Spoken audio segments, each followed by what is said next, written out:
In a sealed laboratory in the north of the Netherlands, a machine is reading handwriting that no living human being was ever meant to read. It does not read the words, it reads the hand, the pressure of a reed pen pressed into animal skin more than 2,000 years ago. The exact curve of a single letter, the tremor of a scribe who has been dust since before the Roman Empire reached its height. And in the year 2025, that machine did something that quietly unsettled an entire field of scholarship. It looked at fragments of the oldest surviving copies of the Hebrew Bible, and it told the scientists that they were older than anyone had dared to claim. In some cases 50 years older, in some cases a full century older. Old enough that 2 of those fragments may have been written while the very authors of those biblical books were still alive. That machine has a name. The researchers called it Enoch, after a figure from an ancient text who was said to have walked with God and carried secret knowledge of the heavens. And Enoch is only the beginning. Because in the summer of 2026, a European Research Council awarded €2.5 million to launch the largest scientific investigation ever attempted into these manuscripts, not to translate them, not to argue about their theology, but to do something far stranger. To use artificial intelligence and chemistry to hunt down exactly where each scroll was born, to fingerprint the ink, to trace the skin, to map the invisible network of workshops and hands that produce them. For the first time in 80 years, the scrolls are no longer being questioned as texts. They are being interrogated as suspects. And here is the layer that almost no channel will tell you. The popular story you have heard, the one about a peaceful group of desert monks copying holy books in quiet devotion, may be almost entirely wrong. The newest research does not describe gentle hermits, it describes dissidents. A community locked in a bitter political and religious feud with the most powerful authorities in Jerusalem. People who used a broken calendar as a weapon. People who wrote of a coming Son of God 100 years before the birth of Christianity. People who, on the eve of a Roman siege, may have carried out an entire lost library and hidden it in the cliffs to keep it out of enemy hands. The truth of the Dead Sea Scrolls is not a story about faith alone. It is a story about conflict, survival, and secrets deliberately buried. So who were these people really? Why did they hide these particular texts in these particular caves at this exact moment in history? What is inside the scrolls that never made it into any Bible you have ever held? And what is a machine named Enoch about to reveal that will redraw the map of biblical history itself? Stay with me, because by the end of this journey, the desert caves of Qumran will look nothing like the picture you were given. And the answer begins, as the greatest discoveries so often do, with a lost animal and a bored shepherd throwing a stone. Before we go deeper, a small and honest word. This is a small and simple channel with no sponsors and no company behind it, and everything here depends entirely on your kindness and support. If you value careful research that refuses both cheap sensationalism and comfortable fairy tales, please consider subscribing. Tap the like button, because it genuinely helps this work reach other curious minds. Leave a comment with your thoughts or your doubts, because we read them and they shape what we make next. And if you know someone who loves history and mystery, share this with them. That is all we ask, and we thank you sincerely for being here. Now let us return to the desert. The year is 1947. The place is a stretch of pale, broken cliffs along the northwestern shore of the Dead Sea, in one of the most hostile landscapes on Earth. The air shimmers with heat, the ground is salt and stone, there is almost nothing to eat, and the water is bitter. And yet, moving through this wasteland is a young shepherd of the Tamira Bedouin tribe. His name has come down to us as Muhammad Adib, pronounced Id-Deb, which in Arabic carries the meaning the wolf. He is watching over a scattered flock of sheep and goats, and one of his animals has wandered off. So he climbs the rocky hillside, searching the shadows for a stray goat that has slipped away among the caves. He notices a narrow opening in the rock, a dark slit in the cliff face, too small and high to see into. He wonders if the goat has climbed inside, And so, half out of curiosity and half out of boredom, he does the simplest thing imaginable. He picks up a stone and throws it into the darkness. He expects the dull sound of rock striking rock, or perhaps the startled cry of an animal. Instead, he hears something that no one had heard from that cave in nearly 2,000 years, the sharp, unmistakable shatter of breaking pottery. That sound, a stone cracking an ancient clay jar in the black silence of a sealed cave, is the sound of the 20th century's greatest discovery beginning, and the boy who made it had no idea what he had done. When the shepherds finally climbed inside, they found tall clay jars standing in the dark, most of them empty, their lids long ago disturbed or fallen, but inside a few of them were bundles wrapped in decaying linen, and inside the linen were scrolls, ancient leather, brittle and darkened, covered in a script that none of them could read. They had stumbled into what is now called Cave 1. What they held in their hands were manuscripts that had been sealed away since before the time of Jesus of Nazareth. The first of them included a nearly complete copy of the book of Isaiah, a scroll that when unrolled stretched more than 20 feet in length and which would turn out to be roughly 1,000 years older than any Hebrew copy of that book known to exist at the time. But here is where the story turns from wonder to something more human and more troubling.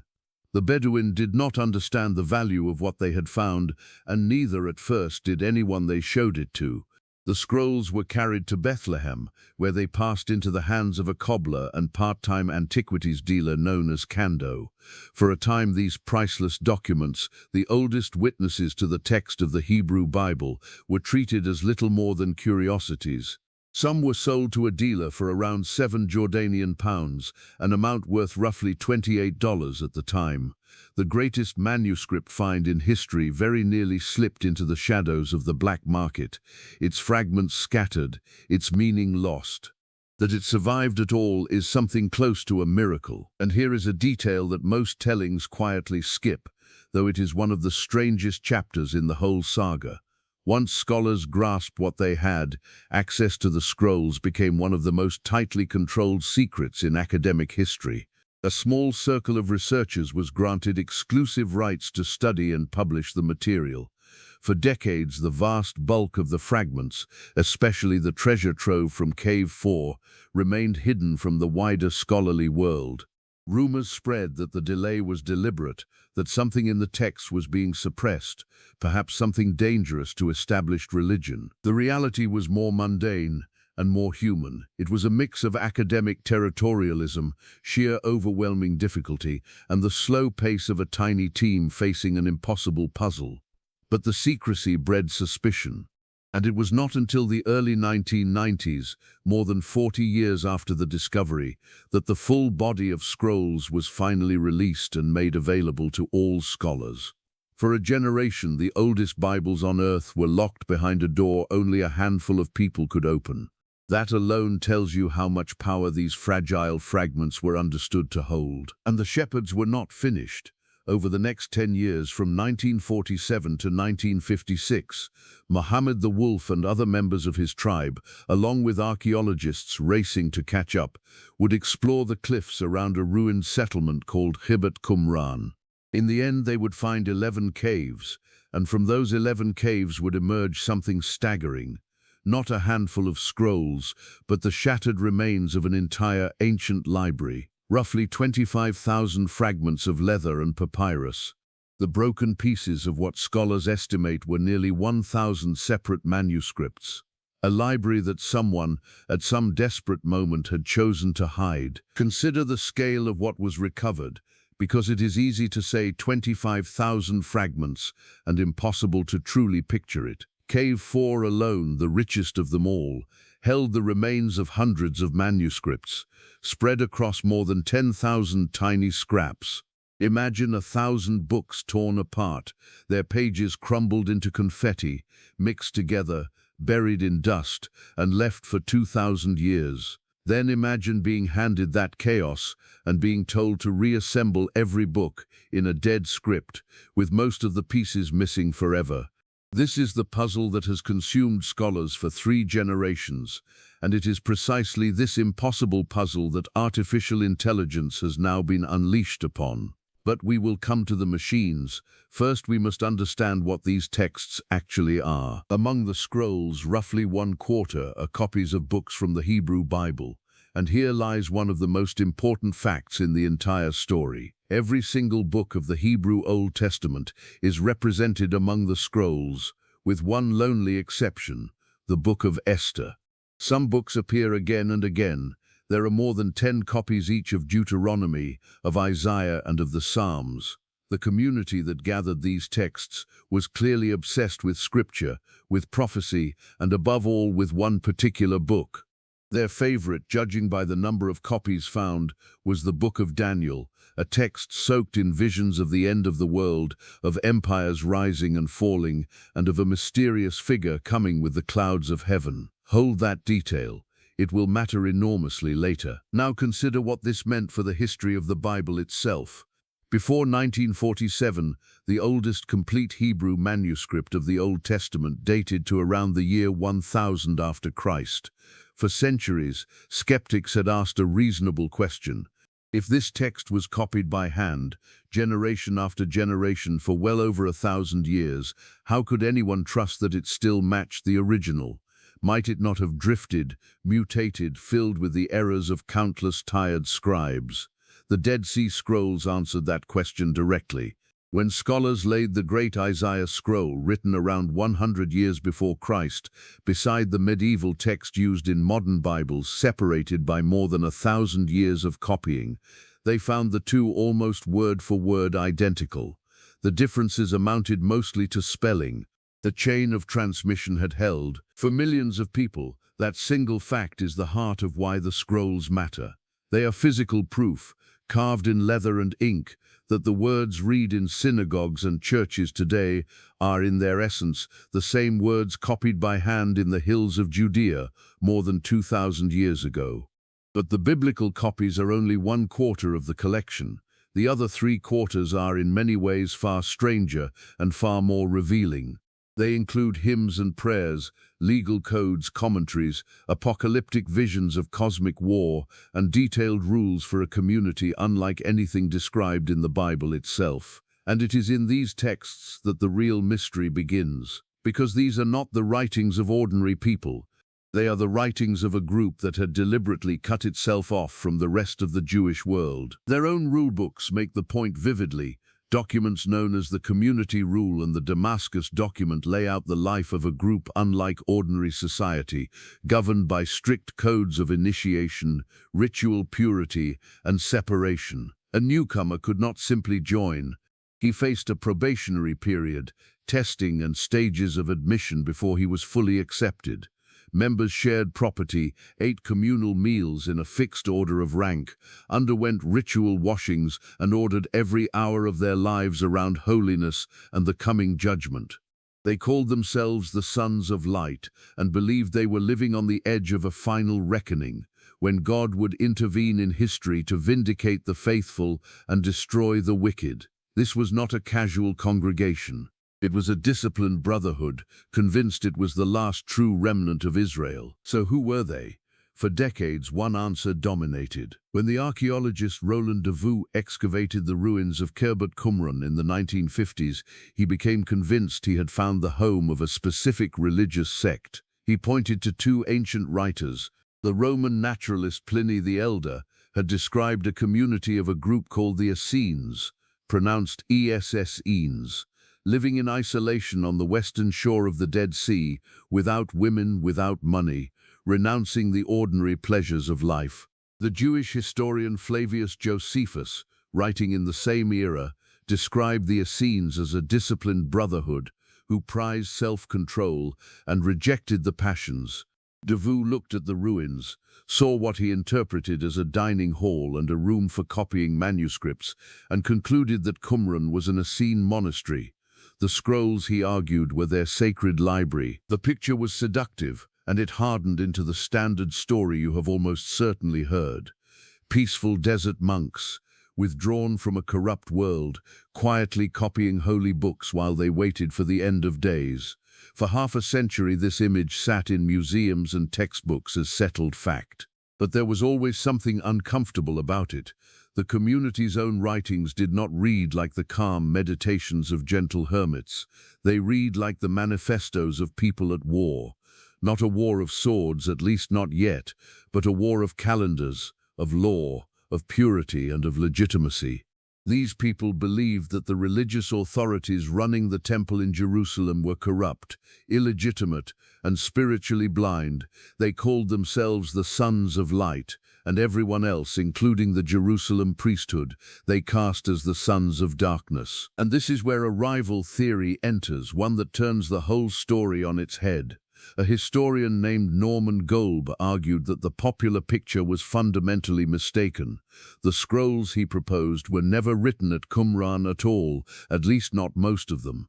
They were far too varied, representing too many conflicting viewpoints to be the product of a single small sect. Instead, Golb suggested something dramatic. As the armies of Rome closed in on Jerusalem during the Great Revolt that would end in the year 70 after Christ, the people of the city faced the destruction of everything they held sacred.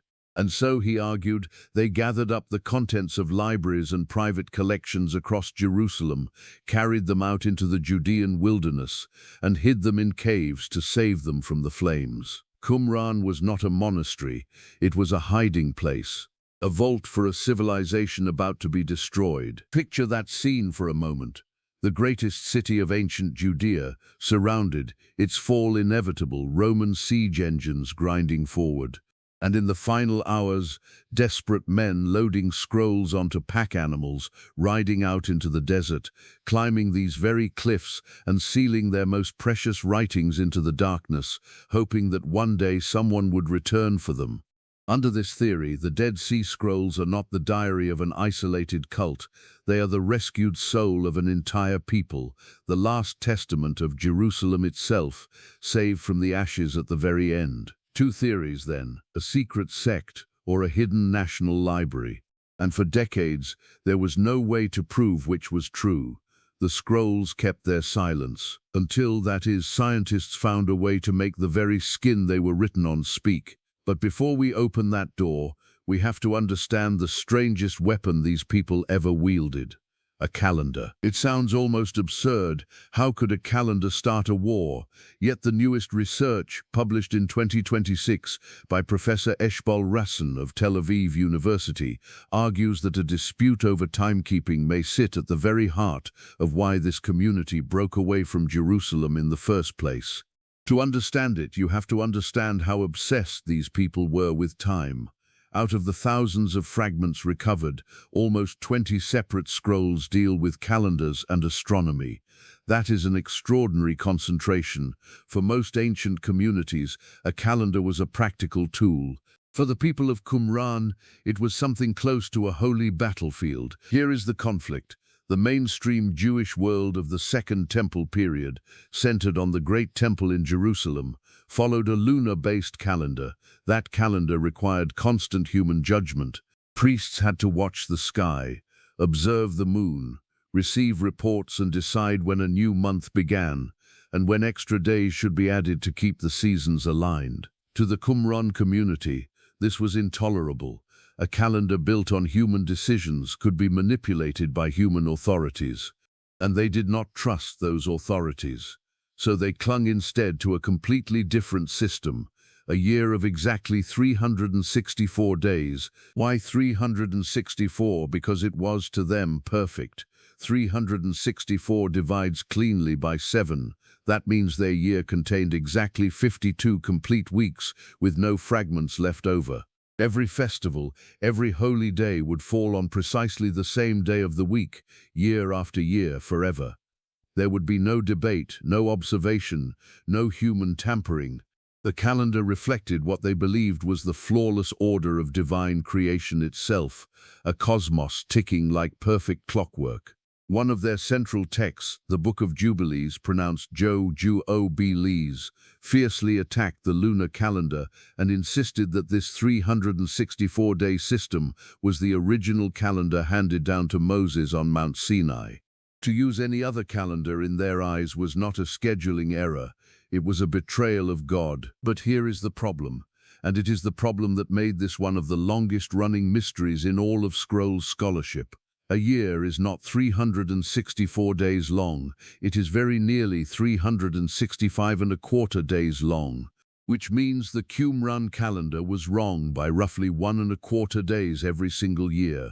And unlike the lunar system, their texts show no mechanism for adding leap days to correct the drift.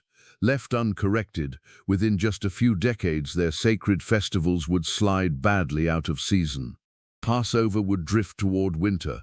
Their perfect divine order would fall apart in plain sight. So scholars were left with a puzzle that divided them for generations. Did this community actually live by a calendar that was visibly broken, watching their festivals slip further from the seasons with every passing year?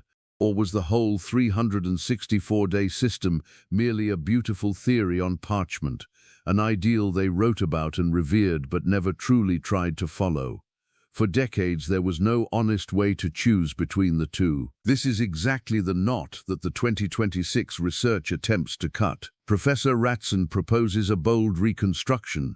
The calendar, she argues, was not just theory. In the community's early years, in the 2nd century before Christ, they really did try to live by it.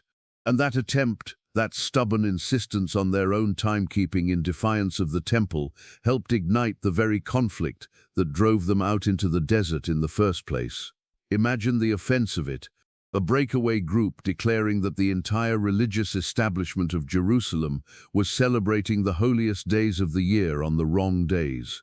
That the priests running the temple were, in effect, out of sync with God himself. This was not a quiet disagreement. It was a public accusation of illegitimacy aimed at the most powerful men in the nation. And then, according to this reconstruction, politics shifted. At a certain point, the community found itself with a degree of favor during the reign of a ruler named Alexander Jannaeus, pronounced Jan-Neus, whose religious leanings ran closer to their own and against their rivals. Yet even as the practical pressures mounted, even as the drift of the seasons became impossible to ignore, and the calendar had to be quietly set aside in daily practice, they never let go of it as an ideal. They preserved the 364-day system as a vision of how the world was ordered at the moment of creation and how it would be ordered again at the end of days when the corruption of the present age was finally swept away. The calendar became less a tool for scheduling and more a banner, a declaration of who they were and who they refused to be. Think about what that reveals. These were not passive monks waiting quietly for heaven. They were ideological hardliners, people willing to reorganize the very structure of time itself rather than submit to authorities they considered corrupt. They encoded their defiance into the days of the week. Some of their calendar texts were even written in a secret code, a cryptic script that had to be painstakingly deciphered by modern scholars piecing together dozens of fragments. This was a community that guarded its knowledge, that wrote in cipher, that saw itself as the keeper of a truth the rest of the world had abandoned, and that changes everything about how we should read the rest of their hidden library. At the center of this conflict, the scrolls hint at a single towering figure. In their commentaries, the community writes with reverence about a leader they call the Teacher of Righteousness. He is never named, he is only ever this title.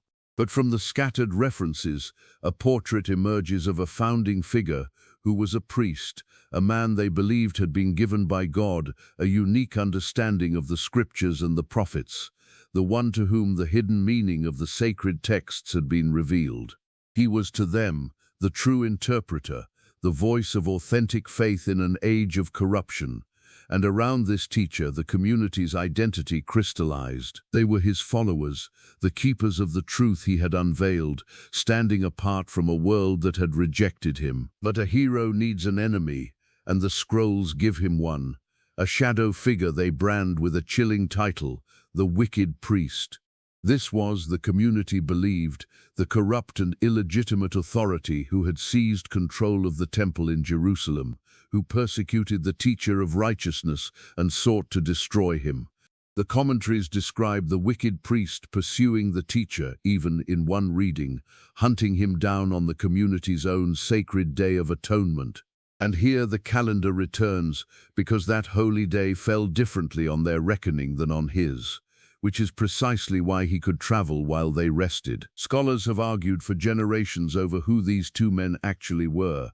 Most place the conflict around the 2nd century before Christ, and many identify the wicked priest with one of the ruling high priests of the Hasmonean dynasty, pronounced Hasmonen.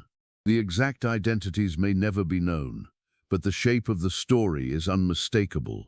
A righteous teacher driven out, a corrupt authority in power, a faithful remnant fleeing into the desert to preserve the truth until God himself would set things right. This was the founding trauma of the community, the wound around which their entire hidden world was built. If you are still with me this far into the story, you are exactly the kind of curious, patient mind this channel is made for, and I am grateful you are here. If it is adding something to your day, this is the moment I would gently ask you to consider subscribing, so the next journey finds its way to you. It costs nothing, and for a small channel like this one, it means more than you know. Now let us turn from the words on the scrolls to the physical skin beneath them, because this is where modern science walks into the story and where the mystery of who made these scrolls finally begins to crack open. For most of the scrolls' history, scholars had only 3 ways to investigate their origins. They could study the handwriting, they could analyze the language and spelling, and they could examine the archaeological context of the caves. All 3 are powerful, but all 3 are, in the end, matters of interpretation. Experts could and did disagree endlessly. What was missing was hard, physical, objective evidence. And then a molecular biologist and a Bible scholar, according to the story, met on a bus, and everything changed. The biologist Oded Rishavi of Tel Aviv University realized something that should have been obvious yet had never been fully exploited. The scrolls are made of animal skin, and animal skin contains DNA. Consider what that means. Every scroll fragment is not just a text, it is a biological artifact, a piece of a specific animal that lived and died at a specific place and time. If you could extract that ancient DNA, you could ask entirely new questions. Which fragments came from the same animal, and therefore almost certainly belonged to the same original scroll? Which came from different animals and must be separated? And crucially, what kind of animal was it, and where could that animal have lived? Over 7 painstaking years, working under extreme conditions to avoid contaminating the samples with modern human DNA, the team extracted genetic material from the uninscribed edges of 26 fragments. The results, published in the journal Cell in the year 2020, opened a window no one had ever looked through before. The findings were quietly revolutionary. Almost all of the sampled fragments were made from sheepskin. The researchers could compare the genetic signatures so precisely that they could tell which fragments came from closely related sheep, likely the same flock, and which came from distant, unrelated animals. Fragments from closely related sheep were probably parts of the same document. Fragments from genetically distant animals had to be separated. For the first time, a puzzle of 25,000 pieces had a physical key. Pieces of skin from the same animal could be reunited across the chaos, matched not by guesswork about handwriting, but by the unbreakable evidence of biology. But the most striking result had nothing to do with sheep. 2 of the fragments were not made of sheepskin at all. They were made of cowskin. And that single fact detonated a quiet bombshell. Raising cattle requires abundant grass and water. The parched, salt-bitten wilderness around Qumran could never have supported cattle. Cows had to come from somewhere greener, somewhere more fertile, somewhere else entirely, which meant that at least some of the scrolls were not produced locally. They were brought to Qumran from other regions of ancient Judea. The DNA had just handed powerful evidence to the theory that the caves held not the work of one isolated sect, but a collection gathered from across the land, exactly as the rival hidden library theory had proposed. There was more. Among the cowskin fragments were 2 very different copies of the Book of Jeremiah, texts that did not fully match each other. This pointed to something that reshapes how we think about the Bible in this era. In the Second Temple period, there was not yet one single fixed official version of every biblical book. There were multiple versions in circulation at the same time, differing from one another, copied and carried between communities. The scriptural world of 2,000 years ago was more fluid, more diverse, and more alive with variation than later ages would ever admit. The scrolls were not the neat archive of a single group. They were a snapshot of a whole society's sprawling, contested, evolving relationship with its own sacred texts, and DNA had proven it molecule by molecule. Now hold everything you have learned, because the next breakthrough attacks a different question entirely, not where the scrolls came from, but when, and this is where the machine named Enoch enters the story. For 80 years, the dating of individual scrolls rested largely on paleography, pronounced paleography, the expert study of ancient handwriting. Scholars would examine the shapes of letters, the style of the script, and estimate an age. It was skilled work, but it was subjective, and experts frequently disagreed by decades. The obvious alternative, radiocarbon dating, carried a terrible cost. It is a destructive method. To carbon date a scroll, you must destroy a small piece of it. With artifacts this precious, every sacrifice hurts. So a team led by Professor Mladen Popovic, pronounced Mlah Den Popovic, at the University of Groningen, pronounced Groningen in the Netherlands, set out to build something better. First, they took great care to radiocarbon date a set of samples using modern, refined techniques. Along the way, they discovered a hidden problem. Back in the 1950s, many scrolls had been coated with castor oil to make the text easier to read, and that oil had been quietly contaminating radiocarbon results for decades. The team carefully cleaned that contamination away before dating, and when they did, a pattern emerged that made them sit up. Most of the freshly dated fragments were not younger than expected. They were older. Only a couple came out more recent. The scrolls, it seemed, had been keeping a secret about their own age. Then came the truly clever part. The researchers took high-resolution images of these newly and reliably dated manuscripts and used them to train an artificial intelligence. They taught a neural network to recognize the fine, microscopic details of the handwriting.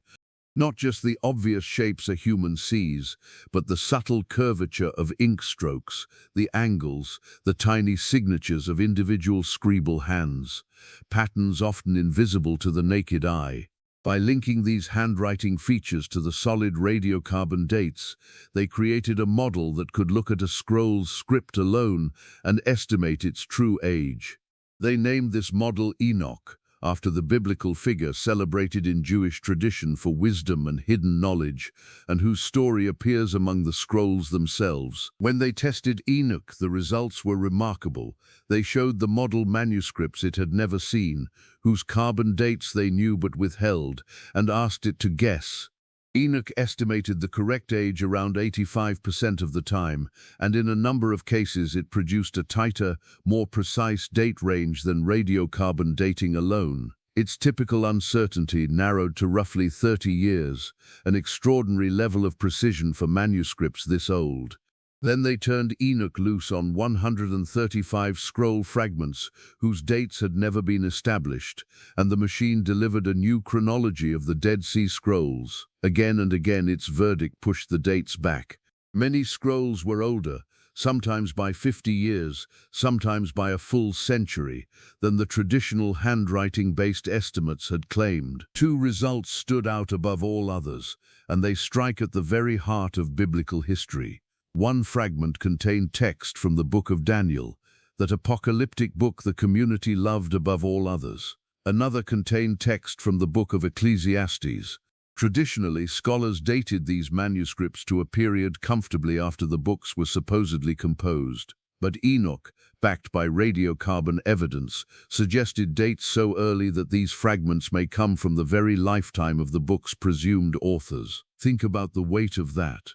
For the first time, we may be holding copies of biblical texts made not centuries after their composition, but within living memory of the people who first wrote them. As the researchers put it was like opening a door into the ancient world, a kind of time machine that lets us study the hands that wrote the Bible. And this is only the foundation for what comes next, because in June of the year 2026, the European Research Council announced a grant of €2.5 million, roughly $2.9 million, to fund the most ambitious scroll investigation ever attempted. The project is called Tracing Scribes and Scrolls, and it is led once again by Professor Popovich of Groningen, in partnership with the Israel Antiquities Authority and laboratories and universities across Europe, from Pisa and Naples to southern Denmark. It builds directly on his earlier work, a project that had already pioneered using artificial intelligence to identify the individual scribes who copied the scrolls. But this new effort reaches far beyond identifying hands. It asks the deepest question of all. Not who wrote these scrolls, but where. Here is how it works, and it is genuinely a new kind of history. Over 5 years, the team will fuse 3 different sciences into a single investigation. First, analytical chemistry. They will examine roughly 250 samples of parchment, papyrus, and ink, building an unprecedented database of the chemical fingerprint of each scroll, the exact composition of the ink, the trace elements in the animal's skin, the signature of the materials themselves. Second, artificial intelligence, which will sift through that mountain of chemical and visual data, searching for hidden clusters and patterns, grouping scrolls that share a common origin. Third, paleography, the study of the handwriting cross-checked against everything else. And in a first for the field, they will compare the chemical signatures of the scrolls against ancient Egyptian papyri, hunting for connections across the entire ancient world. The goal is breathtaking in ambition: to build the first large-scale model capable of placing individual manuscripts out of more than 25,000 fragments into their true geographic and historical setting, to identify the actual centers of writing and learning across ancient Judea and beyond, to map how knowledge itself flowed through this ancient society, to finally answer, with hard chemical evidence rather than argument, whether these scrolls were the product of one desert community or a treasury gathered from many. As one researcher on the project described it, the scrolls are no longer being studied only as texts. They are being studied as archaeological objects, carrying the chemical, biological, and scribal traces of the entire world that produced them. The suspects are being fingerprinted at last, and the results, when they come, may rewrite the map of biblical history. But even as the machines close in on where and when, there remains the most provocative question of all: what exactly is written in these hidden texts? Because remember, 3/4 of the scrolls are not copies of the Bible, they are something else. And some of what they contain has the power to unsettle deeply held assumptions about the origins of Western religion. Let us step into the forbidden library, the writings that never made it into any official canon, that were copied and treasured by this community, and then buried in the dark for 2,000 years. This is where the mystery stops being about calendars and chemistry and starts being about belief itself. Consider a small, damaged fragment written in Aramaic, catalogued with the label 4Q246, and known to scholars by a far more startling name, the Son of God text. It dates to roughly 100 years before Christ, and in its broken lines it describes a coming figure in language that stops modern readers cold. It says that this figure will be called Great, that he will be called the Son of God, that he will be called the Son of the Most High, that his kingdom will be an everlasting kingdom, and that he will judge the earth in truth. Now recall the opening chapter of the Gospel of Luke, written perhaps a century or more later, where an angel announces the birth of Jesus with almost the same words: "He will be great and will be called the Son of the Most High." The parallel is undeniable, and it has fueled decades of intense debate. What does it mean? Scholars are genuinely divided, and honesty demands we present that division rather than a tidy answer. Some argue this figure is a messianic redeemer, evidence that the ideas and titles later attached to Jesus were already circulating in Jewish thought long before Christianity existed. Others argue the figure may be something darker, perhaps an arrogant earthly king who falsely claims divine titles, a villain rather than a savior, possibly modeled on a foreign tyrant. The fragment is too damaged to settle it with certainty, but either way the significance is profound. Here, in a text hidden in a desert cave a century before the birth of Christianity, we find the exact phrases "Son of God" and "Son of the Most High" already alive in the religious imagination of ancient Judea. The scrolls do not diminish that history. They deepen it, showing us the rich and contested soil from which later beliefs would grow. Then there is a scroll unlike any other in the entire collection, and it reads like something from an adventure story. In the year 1952 in Cave 3, archaeologists found a scroll that was not made of leather or papyrus at all. It was made of copper. And when scholars finally managed to open and decipher this fragile metal document, they discovered that it was not a religious text. It was an inventory, a list, a catalogue of vast quantities of hidden treasure, gold and silver, buried in dozens of secret locations across the Judean wilderness. The copper scroll reads like a genuine treasure map from the ancient world, 40 cubits beneath a certain set of steps, so many talents of silver, in a certain fortress, a chest of gold, location after location, treasure after treasure. The copper scroll has tormented and fascinated researchers ever since. Is the treasure real, and if so, whose was it? Some believe it lists the wealth of the community itself. Others believe something far grander, that it records the treasure of the temple in Jerusalem, hidden away for safekeeping as the Romans advanced, precisely the kind of desperate rescue that the hidden library theory imagines. If that is true, then somewhere out in the Judean desert, according to a 2,000-year-old copper document, a fortune from the Second Temple may still lie buried, waiting. Most of the treasure, if it ever existed, has never been found. The locations described are too vague, the landmarks long since vanished. But the scroll remains, a metallic riddle from a vanished world, hinting that these caves guarded not only words but wealth and secrets meant to survive a catastrophe. And that word, catastrophe, brings us to the deepest theme running beneath every one of these scrolls. This was a community, and an entire society, living in the shadow of an approaching end. Their writings burn with apocalyptic urgency. One of their most extraordinary texts describes a final cosmic war between the sons of light and the sons of darkness, a battle laid out with the precision of a military manual, in which the forces of good and evil clash in a decisive confrontation at the end of the age. They believed they were living in the last days. They believed the present order was corrupt beyond saving and would soon be swept away.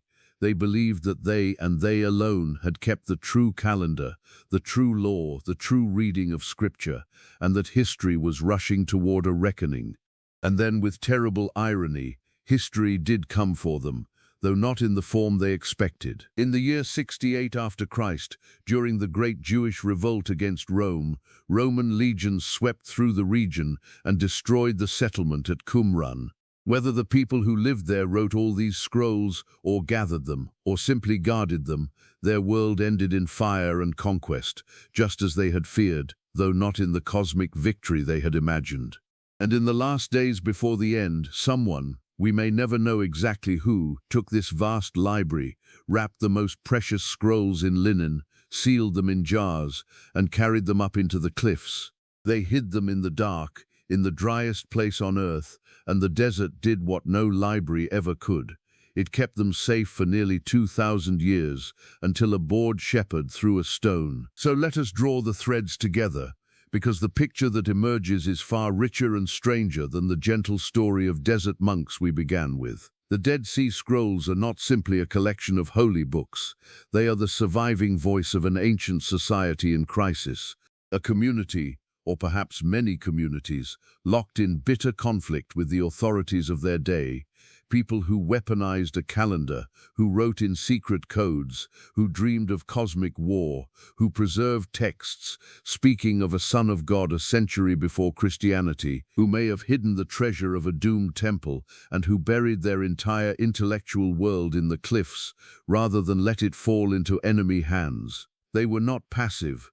They were dissidents, guardians, and believers convinced they were living at the hinge of history. And here is the final twist, the part that makes this an unfolding story rather than a closed one. For 80 years we could only read what the scrolls said. Now, for the first time, we are learning to read what the scrolls are. A machine named Enoch has already pushed their age back into the lifetimes of the biblical authors.